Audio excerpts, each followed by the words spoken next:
Sejumlah nama mulai menjadi sorotan jelang gelaran pemilihan presiden Pilpres 2024. Beberapa elit partai politik, kepala daerah hingga menteri disebut-sebut berpotensi menggantikan Presiden Joko Widodo. Meski pemilihan presiden 2024 masih 2 tahun lagi, namun sejumlah nama bursa capres sudah bermunculan. Beberapa relawan bahkan memberi deklarasi dukungan secara terang-terangan pada capres yang mereka usung. Lagi-lagi deklarasi dukungan terhadap capres di pemilu 2024 kembali mencuat. Puluhan relawan yang tergabung dalam Rakyat Merdeka Provinsi Jawa Timur mendeklarasikan dukungannya kepada Menteri Badan Usaha Milik Negara Erick Thohir sebagai calon presiden 2024. Rakyat Merdeka atau relawan kerja Erick Thohir Merdeka untuk Berdaulat rencananya akan didirikan di seluruh kabupaten kota untuk mengawal hingga pencalonan presiden pada 2 tahun mendatang. Ketua DPW Rakyat Merdeka Jatim, Eni Kusniawingsi mengatakan, Rakyat Merdeka berkomitmen menjadi garda terdepan dalam mendukung kinerja Erick Thohir sebagai Menteri BUMN pada Kabinet Indonesia Maju saat ini. Sebelumnya, deklarasi dukungan terhadap capres berawal dari deklarasi relawan untuk Gubernur Jawa Tengah Ganjar Pranowo pada bulan Agustus 2021 lalu. Selang beberapa waktu kemudian muncul deklarasi dukungan mengusung Gubernur DKI Jakarta Anies Baswedan sebagai Capres 2024. Tidak ketinggalan, deklarasi dukungan juga datang dari sejumlah kalangan mengusung Menteri Pertahanan sekaligus Ketua Umum Partai Gerindra Prabowo Subianto sebagai Capres 2024. Selain itu, ada juga sejumlah relawan mendeklarasikan Ketua DPR RI Puan Maharani dan Sandiaga Uno sebagai Capres 2024 nanti. Meski deklarasi sejumlah capres sudah bermunculan dari berbagai kalangan, namun hingga saat ini pemerintah belum menetapkan tahapan dan pelaksanaan pemilu 2024. Dengan ini menyatakan satu mendukung Sandiaga Uno. Ramai-ramai deklarasi capres, itulah topik dialog kita pagi ini. Langkah sejumlah relawan ramai-ramai mendeklarasikan calon presiden tentu menjadi hal yang menarik dalam pendekatan demokrasi. Tindakan itu menjadi sesuatu yang penting untuk mengawal calon yang diunggulkan oleh rakyat. Dan untuk membahasnya, pemirsa, saat ini kita sudah terhubung dengan pengamat politik Adi Prayitno. Selamat pagi, Mas Adi. Selamat pagi, Mbak. Mas Adi, Anda melihatnya seperti apa nih? Mereka ini sebenarnya serius dalam melakukan deklarasi capres, para relawan ini, atau apa? Testing the water aja, coba-coba dulu. Ya tentu mereka serius ya soal dukungan terhadap kandidat yang dinilai potensial maju di 2024. Kalau ya secara umum ada 2 hal yang ingin diselesaikan. Deklarasi relawan itu mengaruhi opini publik bahwa mereka adalah sosok yang Suara Anda putus-putus, Mas ya. Adi. Suara Anda putus-putus. Yang pertama adalah apa? Upaya untuk menggalang opini publik. Pertama tentu sebagai upaya untuk mengetahui bahwa mereka ini adalah sosok yang tuntas untuk diperhitungkan menuju jalan panjang 4. Pertama dukungan dari level sebenarnya dijelaskan kepada publik. Nah yang kedua tentu sebagai upaya untuk mengakomodir partai politik bahwa nama yang diusung itu adalah mereka oleh relawannya tersebar di berbagai tempat, sehingga tiket pencapresan tentu menjadi penting memperhatikan tokoh di berbagai instansi itu adalah motif umum yang saya baca lawan deklarasi terkait dengan sejumlah nama-nama yang nantinya. Motif umum, sebentar Mas Adi, kalau kita bicara motif umum, rasanya fenomena seperti ini tidak terjadi di menjelang pemilu-pemilu yang sebelumnya. Apa yang Anda lihat di sini? Oh iya, memang agak sedikit aneh dalam konteks ini kok banyak sekali yang muncul. Karena memang di 2020 pertarungan itu seperti lapangan yang cukup datar ya, tidak ada dan tentu saja tidak ada Jokowi di situ. Kelompok-kelompok orang jagoan mereka dinasti dinilai sangat pantas untuk bertanding. Saya membayangkan kalau masih ada Jokowi lawan rasa unggul begitu, karena agak sulit mengalahkan Jokowi. Kaya tentu saja elektabilitasnya cukup tinggi.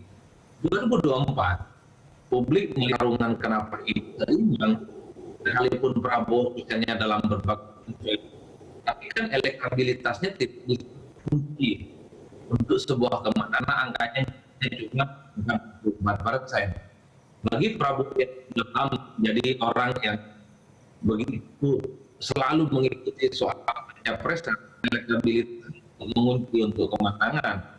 Ganjar Pranowo elektabilitas itu selalu tren positif.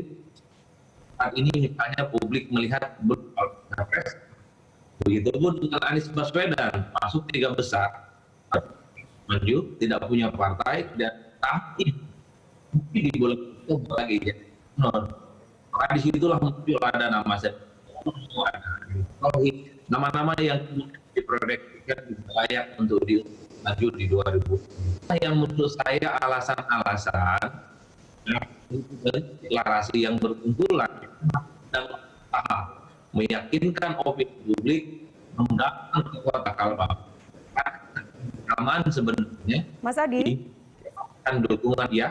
Mas Adi, maaf, suara Anda masih putus-putus. Kita jeda dulu sambil kita memperbaiki komunikasi kita. Pemirsa, kami kembali usai jeda pariwara berikut.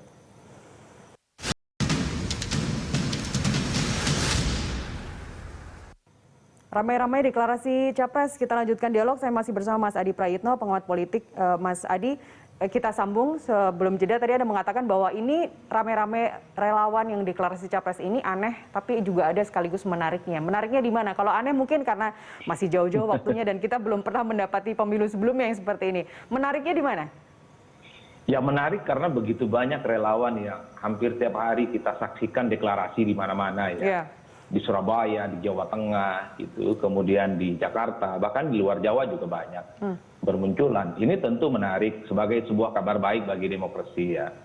Karena itu tadi saya sebutkan, di 2024 tidak ada Jokowi yang begitu dominan untuk ikut bertanding. Yeah. Nah, sementara nama-nama yang muncul dalam survei itu dinilai oleh para penantang-penantangnya yang belakangan juga muncul dalam deklarasi, tidak terlampau signifikan elektabilitasnya. Saya tadi menyebut Prabowo ya, sekalipun Prabowo selalu unggul di survei, tapi sejauh ini tidak dapat mengunci kemenangan dalam logika survei ya. Karena kan Prabowo tingkat elektabilitasnya baru 23 atau 24%. Yeah. Bagi Prabowo yang sudah 3 kali ikut bertanding dalam Pilpres, angkanya belum sampai 3 digit, itu tentu tidak aman ya untuk memenangkan pertarungan. Apalagi sampai saat ini Prabowo belum mengiyakan ataupun menolak untuk maju di 2024. Begitupun dengan Ganjar Pranowo, elektabilitasnya cukup bagus, nempel ketat terhadap Prabowo, tapi saat ini tiket pencapresan dari PDIP kan masih agak sulit untuk didapatkan yang terlihat lebih ingin mengusung Puan Maharani. Anies muncul gitu sebagai kandidat yang masuk 3 besar dalam survei, tapi Anies suaranya stagnan, jauh dari Prabowo dan kemudian tertinggal jauh dari Ganjar Pranowo. Apalagi tahun ini kemungkinan akan kehilangan panggung misalnya karena sudah tidak lagi menjadi gubernur di bulan Oktober. Begitupun nama-nama lain ya. Nah, dalam konteks itulah kemudian saya kira begitu banyak deklarasi ini kan sebagai upaya untuk mempengaruhi opini publik, dukungan basis massa di bawah, dan tentu saja untuk mempengaruhi elit-elit partai yang punya tiket terkait dengan pencapresan itu sebagai syarat untuk ambang batas presiden 20% Nastiti. Kan itu yang sebenarnya dilihat secara umum. Elit-elit partai yang punya kecenderungan tiket misalnya, elektabilitasnya nggak signifikan. Puan misalnya yang dinilai lebih dekat terhadap ketua umum mereka, tapi kan elektabilitasnya masih 0%. Erlangga Hartarto sebagai ketua umum partai, sekalipun sudah diwajibkan maju, elektabilitasnya juga tidak muncul signifikan di survei yang sering kita lakukan misalnya. Ini tentu kemudian menjadi angin segar bagi orang-orang seperti Erick Thohir, ada Sandiaga Uno belakangan yang mulai muncul dalam survei. Bahkan yang dahsyat itu kan pergerakannya Sandiaga Uno ya. Dulu orang mempersepsikan Sandiaga Uno ini kan sudah selesai karir politiknya setelah menjadi kalah dalam Pilpres gitu. Tapi setelah kemudian jadi menteri, Sandiaga Uno secara perlahan elektabilitasnya muncul kembali.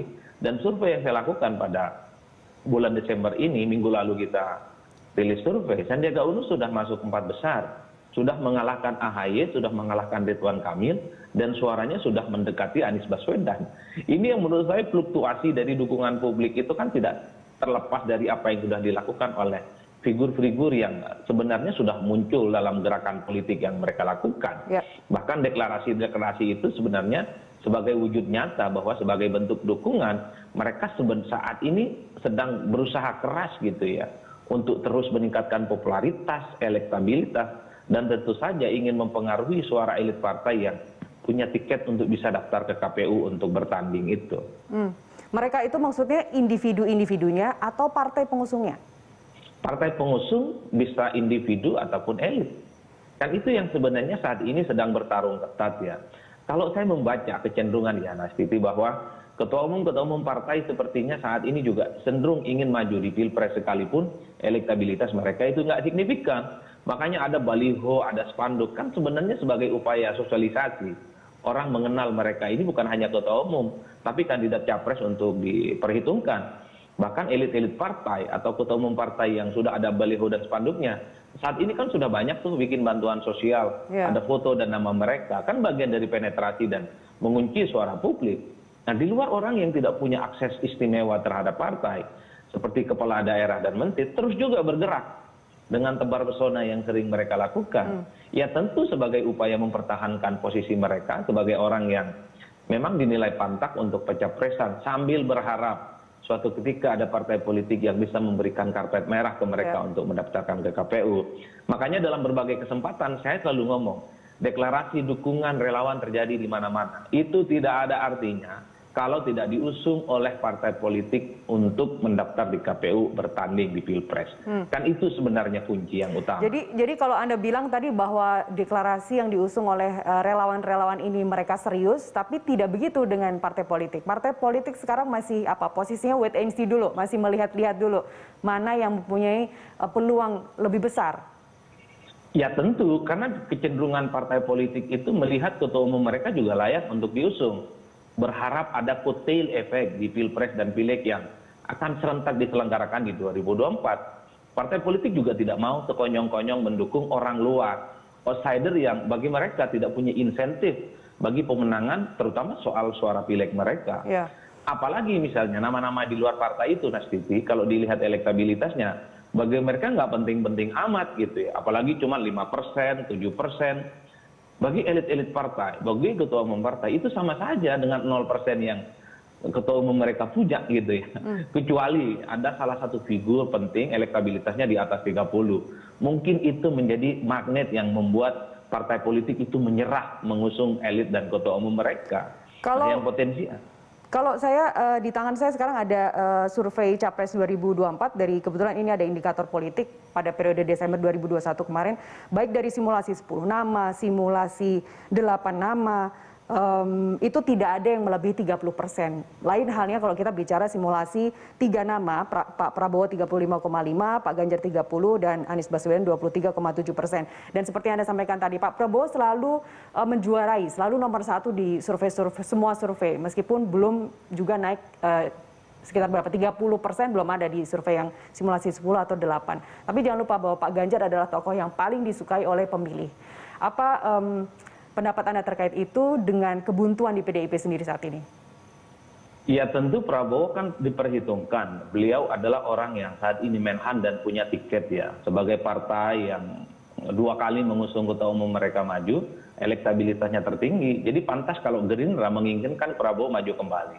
Apalagi kan pendatang-pendatang baru sebagai penantang ini kan tidak ada yang melampaui mereka. Kan begitu tuh. Yang kemudian membuat Gerindra begitu confident ingin tetap memajukan Prabowo Subianto. Tapi ingat misalnya, pendatang baru itu ada orang yang cukup luar biasa. Ganjar Pranowo yang nempel ketat. Kalau dalam survei yang saya lakukan minggu lalu ya, Nastiti, saya nggak tahu teman-teman sudah punya datanya atau tidak. Itu memang Ganjar sudah bedanya tipis sekali dengan Ganjar Pranowo. Tidak ada angka 1% di antara mereka jaraknya ya. Ini yang kemudian menurut saya menjadi penting. Ganjar popularitasnya tidak sehebat Prabowo. Ganjar itu kan popularitasnya baru 80%. Tapi elektabilitasnya sudah dekat dengan Prabowo Subianto.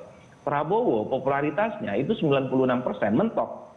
Semua orang di negara ini sudah kenal Prabowo, tapi tidak sampai 30%. Coba bayangkan, kalau Ganjar Pranowo popularitasnya itu sampai 95%, bisa dibayangkan bagaimana elektabilitas Ganjar Pranowo ini tentu akan melampaui Prabowo Subianto dalam konteks ini ya. Artinya apa? Dengan popularitas yang saat ini dimiliki oleh Ganjar, tapi Ganjar mampu mengkonversi menjadi sebagai sebuah dukungan dan elektabilitas. Prabowo tidak. Orang kenal tapi tidak semuanya memilih Prabowo Subianto. Nah akhirnya saya membaca bagaimana dengan PDIP yang saat ini buntu. Kalau dilihat rata-ratanya, sepertinya Puan akan tetap diusung mereka. Minimal Puan dibiarkan sosialisasi, kerja politik, penetrasi ke bawah. Sambil lalu melihat apakah akan ada respon positif dari publik, dari masyarakat, dari apa saja yang sudah dilakukan oleh Puan, baik serangan udara ataupun serangan darat. The end of the day-nya, kalau Puan sudah mentok, elektabilitasnya nggak seberapa, kok rasa-rasanya PDIP ini akan realistis gitu ya. Akan mendukung kandidat yang menurut mereka akan menang dalam pencapresan di 2024. Siapa itu? Ya tentu Ganjar Pranowo. Karena bagi PDIP yang mereka bayangkan saat ini adalah bisa menang ketiga kalinya. Hat-trick. Satu hal yang tidak pernah atau belum pernah terjadi di negara ini. Nah kan itu yang sebenarnya sedang dipertaruhkan betul bagi PDIP saat ini. Sedang mengkalkulasi soal kira-kira apakah Puan ataupun Ganjar Pranowo ya. Apapun masih bisa akan mungkin terjadi dalam politik. Dan kalau Anda lihat sosok seperti Ganjar juga sepertinya tidak akan khawatir PDIP akan mengusung dia atau partai lain yang kemudian akan mengusung dia. Apa pendapat Anda, Mas Adi? Ya, kalau saya sih Ganjar ini kan barang bagus ya. Jadi godaan Golkar untuk diusung bersama Erlangga Hartarto itu bukan main-main. Itu sebagai sebuah bentuk keseriusan. Golkar sebagai partai besar tentu dia punya kuantitas yang kemudian melihat bagaimana angka-angka politik yang terus naik terkait dengan elektabilitas Ganjar layak untuk diperhitungkan. Agak berbeda soalnya treatment terhadap Ganjar dengan calon-calon yang lain. Ada Anies, ada Ridwan Kamil. Kan tidak terlampau digoda itu oleh partai untuk bergabung.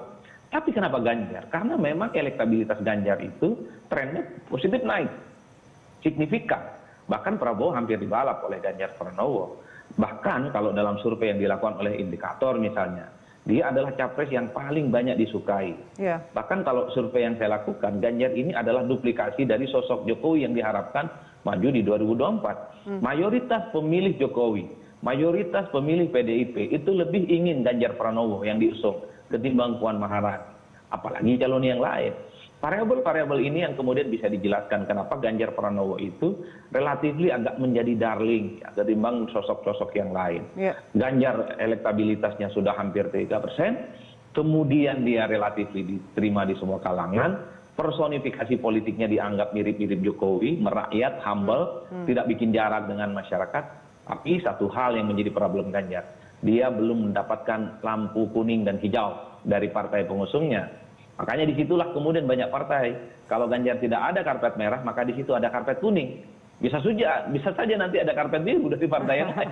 Bisa Nasdem ya, bisa P3, bisa PKB, bisa PAN, dan lain-lain. Karena apapun judulnya, Ganjar ini barang bagus.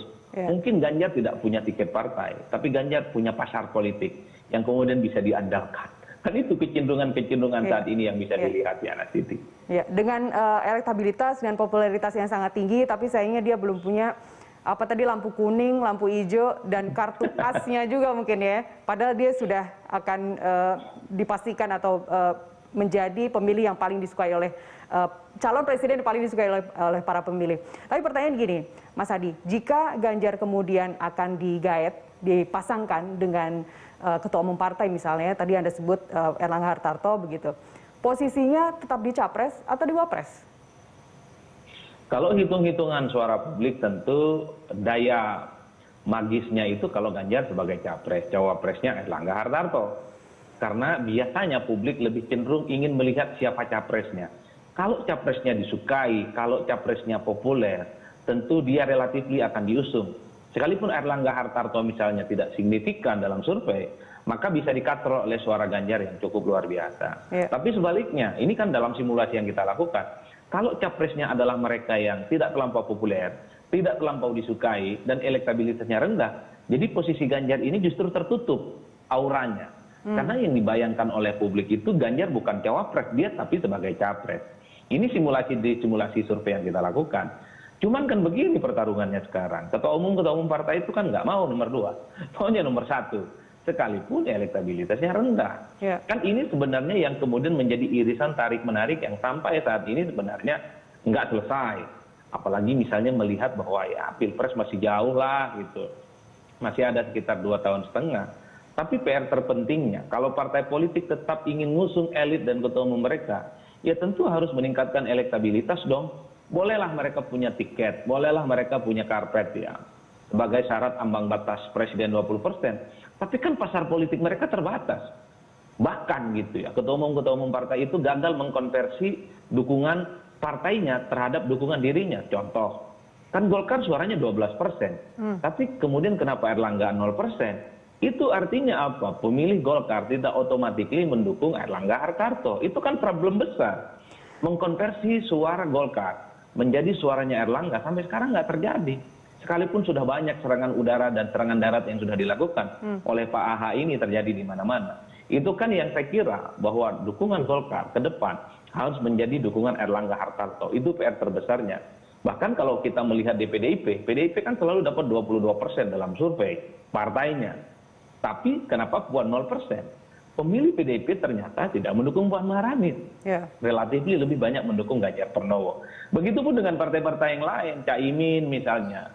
Kan elektabilitas partainya 9%, tapi Imin 0%. Ini kan menjadi problem bahwa pemilih partai itu tidak otomatis menjadi pemilih ketua umum mereka ketika ingin maju di 2024. PR terbesar. Kecuali dalam waktu dekat ini, mungkin sampai 2 tahun ke depan ada momentum yang kemudian mengangkat Pak Erlangga Hartarto atau Caimin untuk lebih menonjol dari saat ini, untuk mendongkrak elektabilitasnya. Rekomendasi Anda atau saran Anda untuk Pak Anies misalnya. Pak Anies selalu masuk di 3 besar di bawah Ganjar Pranowo. Kalau Pak Ganjar 30%, Anies Baswedan 23,7% dalam simulasi 3 nama oleh Indikator Politik periode Desember kemarin. Apa rekomendasi Anda, Mas Adi? Saya 3 hal soal Anies. Yang pertama, tentu di tahun ini Anies harus mulai bisa kembali mempertahankan posisinya sebagai orang yang selalu menjadi spotlight pembicaraan pencapresan. Kalau tidak salah, Oktober ini Anies sudah tidak lagi menjadi gubernur di DKI Jakarta yang secara tidak langsung orang melihat panggung politiknya akan hilang. Ya minimal Anies saat ini sedang mempersiapkan soft landing menjadi YouTuber. Itu kan salah satu usaha. Artinya apa? Anies harus tetap mempertahankan panggung politiknya untuk terus menjadi pembicaraan soal Pilpres 2024. Yang kedua, Anies memang masuk 3 besar. Tapi kan elektabilitasnya stagnan di angka 12%, 13%. Tertinggal jauh di Ganjar Pranowo yang sudah 20%. Tertinggal jauh dari Ganjar dan Prabowo yang saya kira sudah hampir 3%. Artinya apa? Anies ini punya pemilih loyal, tapi pemilih loyalnya itu tidak bergerak. Segmentasinya hanya di Jakarta, sedikit di Banten, dan sedikit di Jawa Barat. Dan rata-rata pemilih Anies itu adalah pemilih Islam yang orang menyebutnya ini agak kanan, kan? Kira-kira begitu. Anies harus bisa mampu keluar dari batas-batas itu selama ini. Makanya penetrasi politik Anies sebenarnya sudah mulai bagus ketika misalnya mulai ke Jawa Timur. Tapi jangan selesai di Jawa Timur, tapi juga harus ke Jawa Tengah, Kalimantan, Sulawesi. Sehingga Anies yang masuk 3 besar tidak melulu captive marketnya cuma sekedar 12%.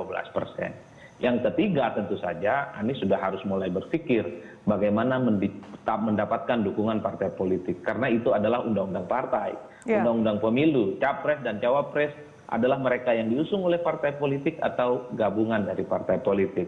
Tapi sekali lagi kalau elektabilitas Anies ini stagnan, partai juga tidak akan terlampau suka dan tertarik untuk mengusung. Karena bagi partai itu elektabilitas Anies yang 12% sama halnya dengan elektabilitas ketua umum mereka yang 0%. 15% itu kan nggak bisa berbuat apa-apa untuk tanding di Pilpres. Nah kan kira-kira begitu. Ini yang saya kira kalau Anda menjadi bilang PR tadi besar, ya. Pak Anies selalu ke kanan, kelompok mana yang harus dia dekati saat ini? Ya kelompok moderat, kelompok-kelompok minoritas yang selama ini begitu berjarak dengan Anies ya. Kelompok moderat itu adalah kelompok-kelompok mereka yang tidak terlampau menggunakan isu-isu agama dalam pemilu dan pilkada dan tentu dalam urusan politik.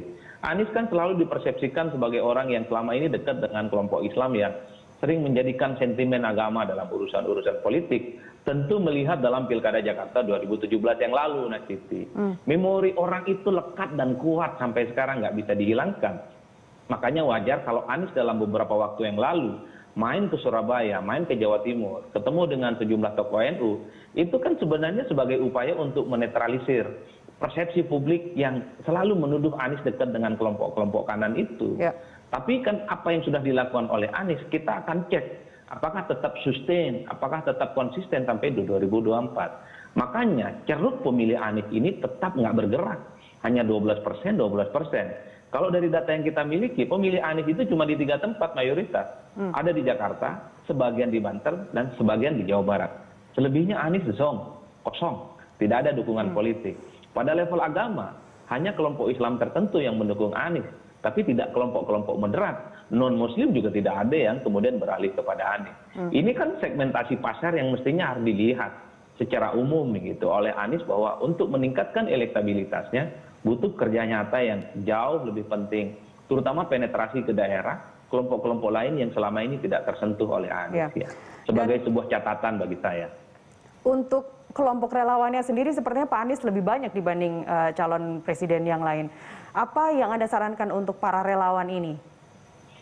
Ya kan begini, kalau Anies ini sebenarnya diuntungkan bahwa dia adalah satu-satunya sosok yang berada di luar pemerintahan saat ini, yang kemudian diproyeksikan potensial maju untuk 2024. Nama-nama seperti Erick Thohir, Sandiaga Uno, Prabowo Subianto, Puan, Erlangga, Imin, Ganjar Pranowo, ini kan kubu pemerintah saat ini. Orang melihat akan memperebutkan basis pemilih yang 2019 yang lalu itu mendukung Jokowi. Di luar itu ada namanya Anies Baswedan, satu-satunya orang oposisi dan bahkan menjadi simbol orang yang tidak suka terhadap pemerintah, tidak suka terhadap PDIP, yang kemudian ingin mengusung Anies Baswedan. Kan di situ untungnya Anies yang tidak dimiliki oleh yang lain. Ya. Kalau mau diukur rata-rata, pasar Anies sebenarnya banyak. Terutama mereka yang kecewa terhadap pemerintah, kecewa terhadap partai-partai penguasa. Tapi itu sekali lagi gagal dikonversi oleh Anies dalam sebuah elektabilitas survei yang kita lakukan. 12%, cukup kecil angkanya. Kalau dilihat rata-rata, orang yang tidak terlampau suka dengan pemerintah dan partai penguasa, angkanya hampir mencapai 45%. Itulah yang saya sebut bahwa Anies tidak bisa hanya ngubek-ngubek di satu pasar politik yang kemudian tidak membuat dirinya naik secara signifikan dalam elektabilitasnya. Apalagi dalam hitungan bulan sudah tidak lagi menjadi gubernur. Ini tentu menjadi warning, apakah Anies tetap menjadi idola? Apakah Anies tetap menjadi simbol orang yang diproyeksikan maju untuk 2024? Kan itu PR-PR besarnya. Ya. Percuma itu deklarasi tiap hari. Percuma itu relawan kemudian bikin dukungan Anies di mana-mana. Kalau elektabilitas Anies tetap nggak bergerak di angka 12% gitu loh Mbak. Ya. Itu sih sebenarnya sebagai sebuah catatan penting. Artinya taktik yang digunakan ketika kemarin maju gubernur DKI itu tidak bisa diduplikasikan untuk periode yang akan datang Capres 2024 ini? Oh tentu itu pasti ya, karena pasar pemilih di Jakarta dengan pasar pemilih di tempat lain itu beda-beda. Di Jawa Tengah misalnya agak sedikit nasionalis, di mana sentimen dan isu agama tidak terlampau penting, bahkan tidak disukai gitu ya. Di Jawa Timur, sentimen agama juga mungkin ada, tapi kan sentimen agama yang tidak mengkafir-kafirkan dan menyalah-nyalahkan. Lebih moderat, lebih ke tengah karena di situ basisnya NU. Di Bali, di Kalimantan, Sulawesi apalagi. Adalah pandangan-pandangan masyarakat secara umum yang tidak suka agama itu dimasukkan dalam urusan-urusan politik elektoral. Karenanya strategi kemenangan di Jakarta terlepas dari kegaduhan yang ada, itu tidak bisa di copy paste di tempat yang lain untuk meningkatkan elektabilitas. Makanya tidak heran kalau dilihat dari sebaran pendukungnya Anies, itu tidak melebar kemana-mana, cuma di Jawa Barat sebagian, di Jakarta dan kemudian di Banten, selebihnya nggak ada. Karena memang basis pemilih kita ini beda-beda.